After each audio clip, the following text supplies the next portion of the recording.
प्रभु यीशु ने कहा, मैं तुम्हें अपनी शांति दिए जाता हूँ, और सब चेले अपने जीवन में दुख ही उठाते रहे और उनका अंत भी भयानक तरीके से ही हुआ।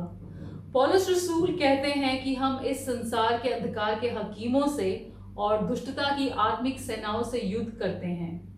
इस प्रकार फिर हम शांति में कैसे बने रह सकते हैं, जबकि हर दिन शैतान भूखे शेर की तरह फिरता है। शुरू करते हैं परमेश्वर के वचन से।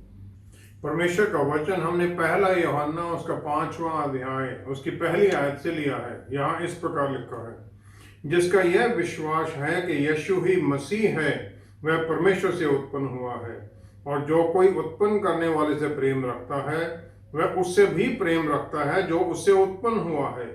जब हम परमेश्वर से प्रेम रखते हैं और उसकी आज्ञाओं को मानते हैं तो इसी से हम जानते हैं कि हम परमेश्वर की संतानों से प्रेम रखते हैं, क्योंकि परमेश्वर से प्रेम रखना यह है कि हम उनकी आज्ञाओं को मानें, और उनकी आज्ञाएं कठिन नहीं, क्योंकि जो कुछ परमेश्वर से उत्पन्न हुआ है वह संसार पर जय प्राप्त करता है, और यह विजय जिससे संसार पर जय प्राप्त होती है हमारा विश्वास है। संसार पर जय पाने वाला कौन है? केवल वह जिसका यह विश्वास है कि यीशु परमेश्वर का पुत्र है। परमेश्वर के वचन को पढ़े और सुने जाने से आशीष हो। आमीन। शैतान का सिर कुचले जाने के बाद भी हमारे ऊपर उसके हमले कैसे होते रहते हैं? मत्ती 10 की 34वीं आयत में प्रभु यीशु ने यह कहा कि मैं इस दुनिया में इसलिए नहीं है कि यहाँ शांति हो जाए, मैं इसलिए आया हूं कि यहाँ पर एक तलवार छोड़ दूं। लेकिन जो परमेश्वर का वचन है, गॉस्पल है, वो शांति का मैसेज है जो परमेश्वर की तरफ से है, और ये प्रभु यीशु ने कर दिया है हमें परमेश्वर पिता के साथ जोड़कर, क्योंकि उन्होंने हमारे पापों का पूरा मूल्य चुका दिया। मसीहा प्रभु यीशु ने अपने जीवन में पूरी तरह से हर तरह से परेशानियां उठाई जब तक वो इस धरती पर रहे, और हमारा रास्ता भी इसी प्रकार लड़ाइयों और युद्ध में है, और ये युद्ध से बचकर निकलने का नहीं है। मत्ती 5 की 9वीं आयत में जो परमेश्वर के पुत्र हैं, विश्वासी हैं, वो शांति पीस मेकर्स हैं, शांति बनाने वाले हैं, और जो पीस मेकर है उसे पहले उससे लड़ना पड़ता है जो कि शांति को भंग करता है, उसका मुकाबला करने के लिए तैयार होना पड़ता है, और ये रास्ता फिर वो एक लड़ाई में लग जाने वाला होता है। हम बलवान होते हुए शांति प्राप्त कर सकते हैं। शैतान हमारी जो शांति परमेश्वर ने दी है उसे भंग कैसे करता है? कुलोसियों की पुस्तक उसका 2 अध्याय 14-15 आयत में प्रभु यीशु कहते हैं कि मैंने शैतान पर जय पाली है, और जो हमारे खिलाफ चार्ज थे, पौलुस रसूल ये बताते हैं कि जो हमारे खिलाफ चार्ज थे उसको कैंसिल कर दिए गए हैं, और वो प्रभु यीशु के साथ सलीब पर लगा दिए गए थे, नेल कर दिए गए थे, और फिर उन्होंने जो प्रधानताएं हैं, शक्तियां हैं, उनके ऊपर जय पाली है। लेकिन जो शैतान हारा हुआ है अभी भी वो इस दुनिया में तो एक्टिव है, हालांकि उसका हमारे ऊपर कोई अधिकार नहीं है जो विश्वासी हैं। जब हम उसे अधिकार देते हैं तभी उसका अधिकार हमारे ऊपर बनता है। 2 कुरिन्थियों 10वां अध्याय 4-5वीं आयत में प्रभु यीशु ने हमें जो हथियार दिए हैं युद्ध के लिए वो शारीरिक नहीं है, लेकिन परमेश्वर में वो स्ट्रॉन्ग होल्ड्स जो और कास्टिंग डाउन इमेजिनेशन, जो गढ़ हैं और जो इमेजिनेशन है उन्हें तोड़ने के लिए है, और जो भी कोई चीज परमेश्वर के ज्ञान से ऊपर उठने की, अपने आप को उठाने की कोशिश करती है उसे तोड़ने के लिए है, और हर विचार को प्रभु यीशु की आज्ञाकारिता में लाने के लिए है, जो हथियार हमें दिए गए हैं। अब जो ये स्ट्रॉन्ग होल्ड और इमेजिनेशन हैं, ये क्या है? शैतान ने हमारे मन में कोई विचार डाला जो विचार परमेश्वर की आज्ञा से खिलाफ है, और हमें ये उससे परमेश्वर की डिसोबीडियंस में ले जाता है। वो विचार आहिस्ता आहिस्ता फिर वो बढ़ता जाता है। उत्पत्ति 3 की पहली आयत में जो सवाल सांप ने हवा से पूछा था उसको हम देखते हैं, क्या परमेश्वर ने सचमुच ये कहा है कि तुम किसी भी पेड़ का खाना फल नहीं खाओगे? लेकिन जो यहूदी स्कॉलर हैं उसकी ट्रांसलेशन इस क्वेश्चन फॉर्म में नहीं है, वो एक स्टेटमेंट कहते हैं। वो ये कहते हैं हाँ परमेश्वर ने कहा है कि तुम पेड़ का फल मत खाना। इस प्रकार वो एक चैलेंज देता है ईव को। इम्प्लाइड क्वेश्चन वहां आ जाता है, सो व्हाट, उन्होंने कहा है तो क्या हुआ? और यही पहली लाइन शैतान हमारे कान में बोलता है। हर कमांड के बारे में जो परमेश्वर की आज्ञा है वो यही कहता है कि तो क्या हुआ, परमेश्वर को कोई फर्क नहीं पड़ेगा अगर तुम इसको ना मानो। जो इनिशियल बीज जो हमारे मन में बोया जाता है, एक विचार, फिर वो बढ़ता बढ़ता बढ़ता बढ़ता एक गढ़ बना लेता है, और वो गढ़ फिर एक विश्वास से भरे हुए इंसान अब्राहम जैसे को भी इजिप्ट की तरफ भगा ले जाता है अकाल में। जिसको परमेश्वर ने इतना बड़ा वायदा किया था वो भी चला जाता है। वो ये भूल जाता है कि परमेश्वर उनकी हर जरूरतों को पूरा कर सकते हैं। शैतान हमारी मुक्ति के बारे में भी यह सवाल खड़ा कर देता है। हमारे मन में ये शक डालने लग जाता है कि माफी कैसे मिली, हमारे तो पाप ही इतने ज्यादा हैं। दूसरा जो पॉइंट है वो इमेजिनेशन हैं, विचार जो हमारे जो इमेजिन किया जाता है। शैतान कहता है कि मैं परमेश्वर से ऊपर उठ सकता हूं, परमेश्वर की जो ज्ञान है मैं उससे ऊपर जा सकता हूं। शैतान ने यही पाप किया था कि उसने परमेश्वर से बराबरी में जाने की कोशिश की। उसने हवा को और आदम को भी इसी प्रकार फंसा लिया। उन्हें उसने कहा कि तुम परमेश्वर जैसे बन जाओगे, बुराई और भलाई की ज्ञान पाकर। इसी प्रकार का ट्रिक शैतान हमारे साथ खेलता है जो उसने हवा के साथ खेला था, और यही उसने प्रभु यीशु के साथ विल्डरनेस में खेला था। मत्ती 4 की 3 से 6 आयत में सवाल वही था जो हवा से था।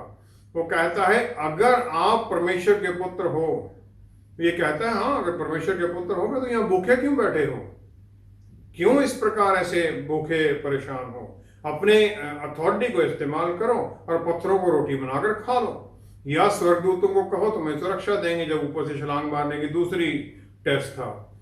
जो ये इमेजिनेशन, जो ये विचार डालता है, वो परमेश्वर के वायदों को पूरा करने में अपने आप को ऊपर उठाने के बारे में कर देता है, जबकि हमें परमेश्वर को महिमा देनी होती है कि परमेश्वर हमारी हर जरूरत को पूरा कर सकते हैं।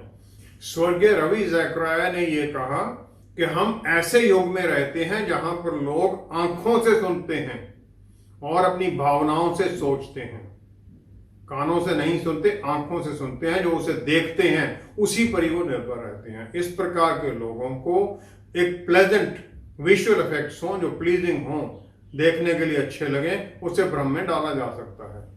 और ये जो कल्पनाएं या इमेजिनेशन हैं, इसके बारे में एक और एग्जाम्पल है। ये कहा जाता है कि जो परमेश्वर के वायदे थे चमत्कारों के, वो तो अपोस्टल्स के समय के बाद खत्म हो गए। भजन संहिता 111 की 9 में लिखा गया है कि परमेश्वर ने अपना मुक्ति अपने लोगों के ऊपर जो भेजी है, ये वाचा उन्होंने सदा के लिए की है। सदा के लिए, कॉवेनेंट फॉर एवर, जो इब्रानी भाषा का शब्द है ओलाम, इसका मतलब है फॉर एवर। और ये कोई शर्तें पूरी करने पर नहीं है, ये कॉवेनेंट जो है सदा के लिए, और ये हर दिन नई होती जाती है। परमेश्वर इसे नया करते जाते हैं, उसी बल से फिर दोबारा वो भर जाती है हर दिन। शैतान हमें अपने आप, अपने एफर्ट्स के द्वारा शर्तें पूरे करने की तरफ लगा देता है। जो परमेश्वर ने हमें फ्रीली दे दिया अपने ग्रेस के अनुसार, अपनी अनुग्रह के द्वारा, अपने प्यार के द्वारा, हमें वो काम में लगा देता है कि परमेश्वर को तुम खुश करोगे तब तुम्हें मिलेगा। दूसरा पत्रस 2 अध्याय 1 से 3 आयत तक पत्रस रसूल ने वार्निंग दी हमें झूठे प्रचारकों के बारे में, जो कि नाश करने वाली बातें लेके आएंगे, जो कि प्रभु यीशु को ही डिनाई कर देंगे जिन्होंने उन्हें बचाया, और फिर वो अपने ऊपर जल्द एकदम से नाश होने का वो पालेंगे। और ये जो झूठे प्रचारक हैं वो शैतान के एजेंट बनकर काम पर करेंगे और अपने झूठे वचनों के द्वारा लोगों को भ्रम में डालकर दूसरी तरफ ले जाएंगे। एक चूहा एक घर में रहता है और वो अपने आप को उस घर का मालिक समझता है, लेकिन वो कभी कभी निकलता है अपने बिल से और छोटा छोटा कुछ पीस, एक दो पीस खाए और भाग जाता है। बहुत हम में से लोग इसी प्रकार रहते हैं क्रिश्चियन जीवन के अंदर। हम ये नहीं समझ पाते कि परमेश्वर के पुत्र होने, बच्चे होने के कारण हमारा एक सही स्वर्गराज के ऊपर अधिकार है, उनकी हर चीजों के ऊपर हमारा अधिकार है। और फिर ये चूहे जैसा जो एटीट्यूड है, ये हमें ऐसी परिस्थिति में ले जाता है जहां पर के हम यह भी भूल जाते हैं कि प्रभु यीशु की आज्ञाकारिता में हमें चलना है और उनकी आज्ञाओं में चलते हुए हम ये सब पाते हैं। जब तक हम पिता परमेश्वर और उनके पुत्र के साथ नजदीकी रिश्ते में नहीं होते हैं, जो कि पवित्र आत्मा परमेश्वर के द्वारा होता है, तब तक हम कभी भी पूरी तरह से जीत में आ ही नहीं सकते। हम जीत में इसी तरह आते हैं कि हम एक फेलोशिप नजदीकी की हो। हम उसी समय वल्नरेबल हो जाते हैं, खतरे में आ जाते हैं, जब हम परमेश्वर की सुरक्षा से बाहर निकलते हैं और उस सुरक्षा से बाहर होकर फिर हम दूर होते जाते हैं उनसे, और फिर शैतान हमारे ऊपर अधिकार जमा लेता है और इस प्रकार फिर हम नाश होने की तरफ चले जाते हैं, जीत से निकल जाते हैं। सभी विश्वासियों का अपने जीवन से शैतान का गढ़ तोड़ने और पाप से दूरी बनाए रखने के लिए क्या काम करने चाहिए? पहला यूहन्ना 5वां अध्याय 4-5वीं आयत जो हमने पढ़ी भी थी, जो परमेश्वर से जन्मा है वह संसार पर जय प्राप्त करता है, और यह विजय जिससे संसार पर जय प्राप्त होती है हमारा विश्वास है। हम विश्वास में ये पाते हैं। और कौन जय पाता है? जो विश्वास करता है कि प्रभु यीशु परमेश्वर के पुत्र हैं। यही इसकी कुंडी है, ये की है इस युद्ध में जीतने के लिए, विश्वास के परमेश्वर के पुत्र हैं प्रभु यीशु। यूहन्ना 1:12 में जो ही हम प्रभु यीशु को अपना मुक्तिदाता मान लेते हैं, अपने जीवन के ऊपर उनका अधिकार मान लेते हैं, तो हमें ये हक बन जाता है कि हम परमेश्वर के बच्चे कहलाएं। फिलिपियों 3:20 में लिखा गया है, परमेश्वर के बच्चे होने के कारण हम स्वर्ग के सिटीजन बन जाते हैं, और फिर हम जो स्वर्ग के कानून है उनके अधीन आ जाते हैं। जो इस दुनिया के कुदरती कानून है उनके अधीन हम नहीं रहते। कुदरती कानून, सामाजिक कानून नहीं। दानियल 3 अध्याय 17 से 26वीं आयत तक यहाँ का जो कुदरत का कानून है कि अगर किसी को आग में डाला जाए जो कि 7 गुना तपाई हुई हो फर्नेस, तो आग उसे जला देगी। लेकिन जो स्वर्ग के अधिकारी हैं, विश्वास से भरे हुए, वो ये कह देते हैं कि जिस परमेश्वर की हम सेवा करते हैं वो हमें इस जलती हुई, धधकती हुई फर्नेस से निकाल सकते हैं। स्वर्गीय कानून के अनुसार जब शद्रक, मेशक और अबेदनगो चलते हैं तो उन्हें उस आग में फेंक दिया जाता है, और बाद में जब निकाला जाता है 27वीं आयत के अनुसार उनके देह में आग का कुछ भी प्रभाव नहीं पाया, और उनके सिर का एक बाल भी ना झुलसा, ना उनके मोजे कुछ बिगड़े, ना उनमें जलन की कुछ गंध पाई गई। Even the smell of fire was not there. स्वर्गीय कानून के अधीन इस प्रकार होता है। यहोशू 6 अध्याय 2 से 5वीं आयत तक प्रभु यीशु पुराने नियम में वो जब आते हैं वहां यहोशू के पास, तो वो फिर अपनी जो यरीहो की जीतने की प्लान उसे बता देते हैं। 7 दिनों तक चक्कर लगाना है, 7वें दिन 7 चक्कर लगाने हैं, और 7वें दिन फिर परमेश्वर की महिमा देते हुए जब वो चक्कर लगाते हैं तो शहर की दीवारें अंदर की तरफ गिर जाती हैं और यहोशू की सेना जीत पा लेती है। यूहन्ना 21वां अध्याय 6वीं आयत में जो स्वर्ग राज्य के सिटीजन हैं, वो प्रभु यीशु के कहने पर चेले हैं, वो नाव के दाहिनी तरफ जाल डालते हैं और फिर मछलियां भागती हुई आती हैं उसमें फंसने के लिए, और इतनी ज्यादा मछलियां हो जाती हैं कि उस नेट को खींचना मुश्किल हो जाता है, लेकिन नेट पर कोई डैमेज नहीं होता है। हम ये स्वर्ग राज्य के जो बेनिफिट हैं ये किस प्रकार पाते हैं? उत्पत्ति 6 अध्याय 9वीं आयत, नूह को धर्मी माना गया जो उस समय की जनरेशन थी, और वो परमेश्वर के साथ चला, उत्पत्ति 17 की पहली आयत में अब्राहम को परमेश्वर कहते हैं कि मेरे सामने चल और सिद्ध होता जा। याकूब 2 अध्याय 23वीं आयत में लिखा गया है, अब्राहम ने परमेश्वर पर विश्वास किया और यह उसके लिए धार्मिकता माना गया और उसे परमेश्वर का मित्र कहा गया। जो नूह की धार्मिकता थी वो उसके अपने साथ के लोगों के साथ कंपैरेटिव थी। वो कैसे लोग थे? वो उत्पत्ति 6 अध्याय 6वीं आयत में उनको देखकर परमेश्वर खेद करते हैं कि मैंने इंसान को बना क्यों दिया।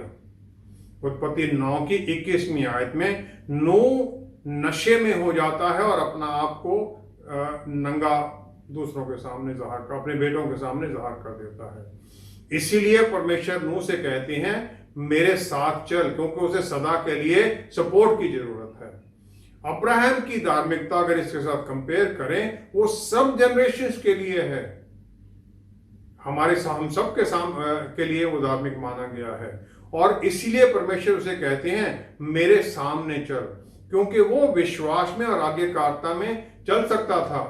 यहां तक के अपने पुत्र को, अकेले पुत्र को जैसे प्यार करता था, उसकी कुर्बानी देने के लिए तैयार हो जाता है।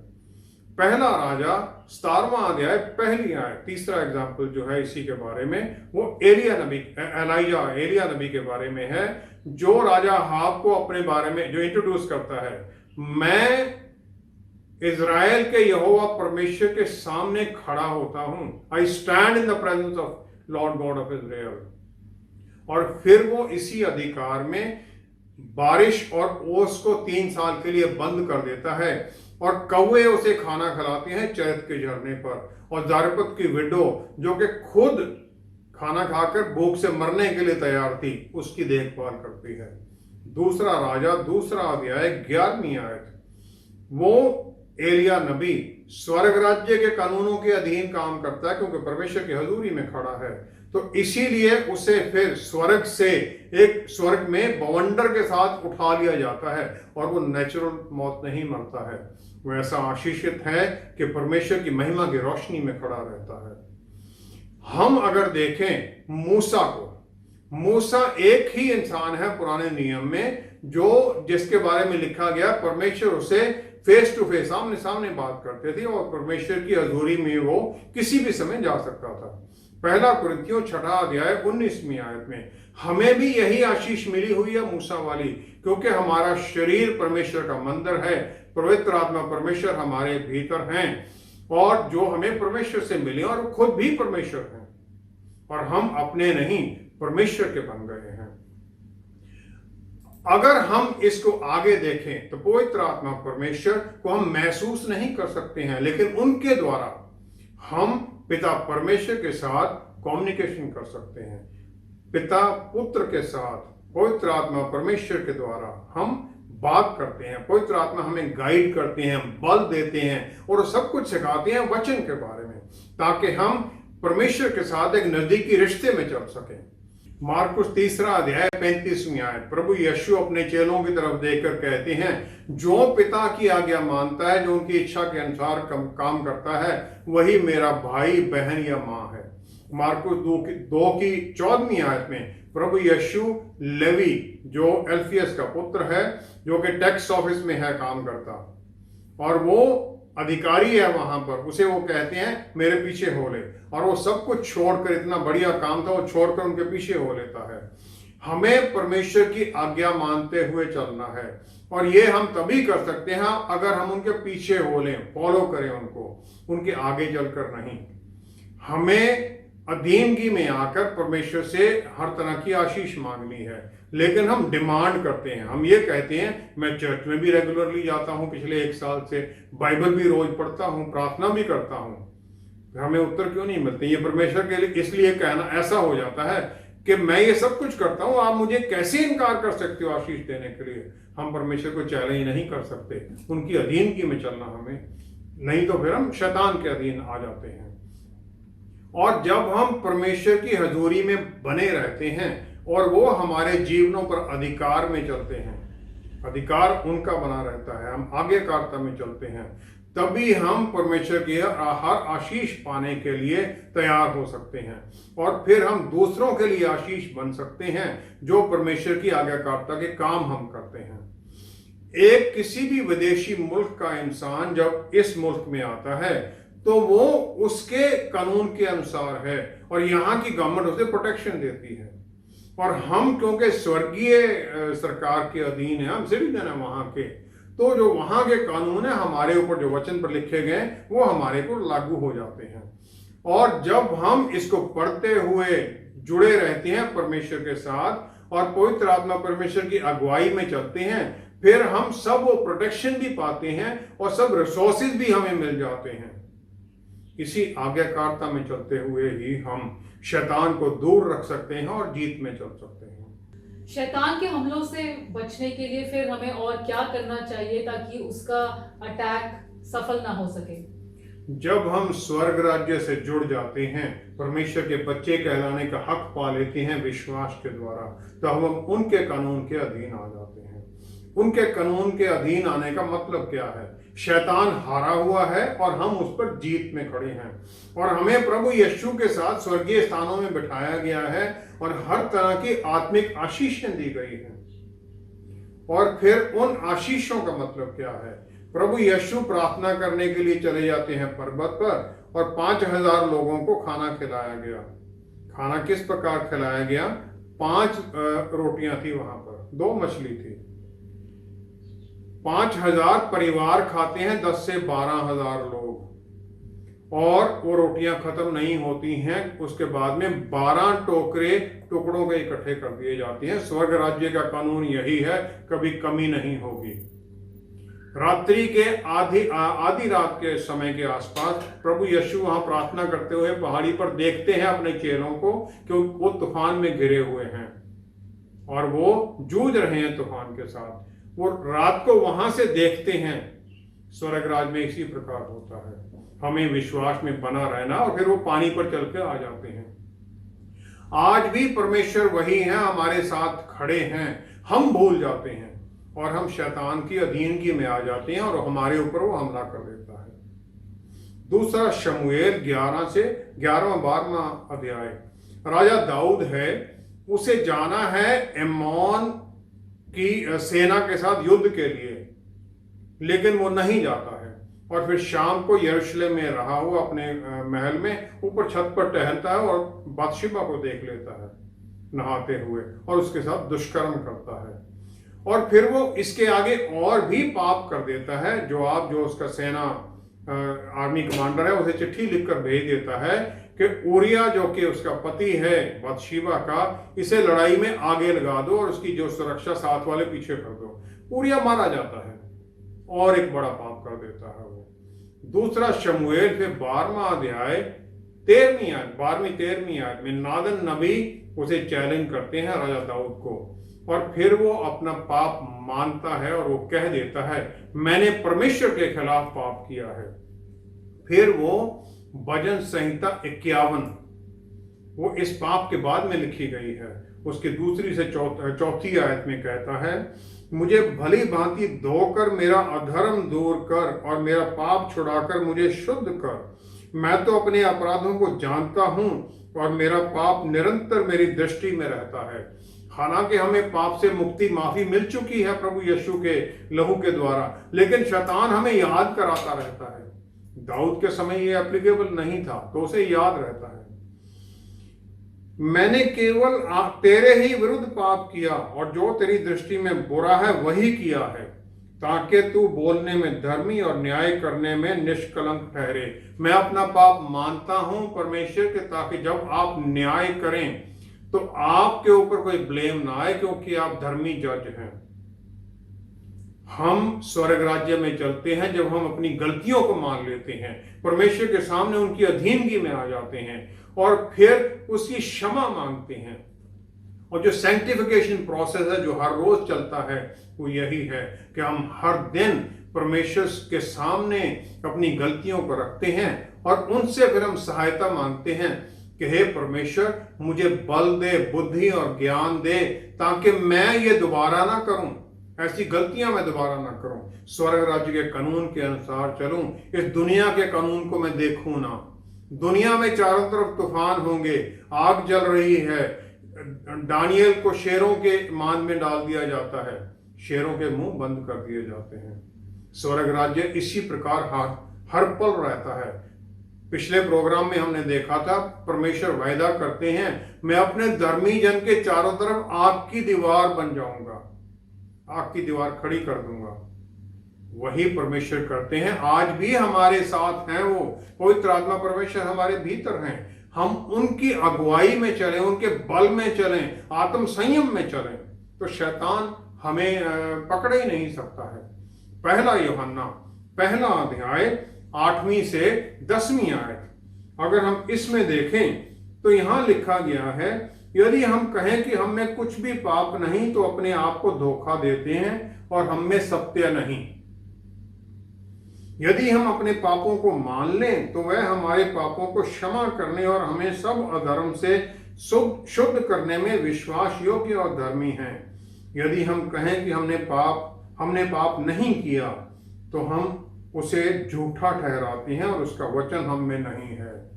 अगर हम ये कहें कि हमने पाप ही नहीं किया है तो हम परमेश्वर को झूठा ठहरा देते हैं, क्योंकि वचन कहता है कोई ऐसा है ही नहीं धरती पर जिसने पाप नहीं किया है।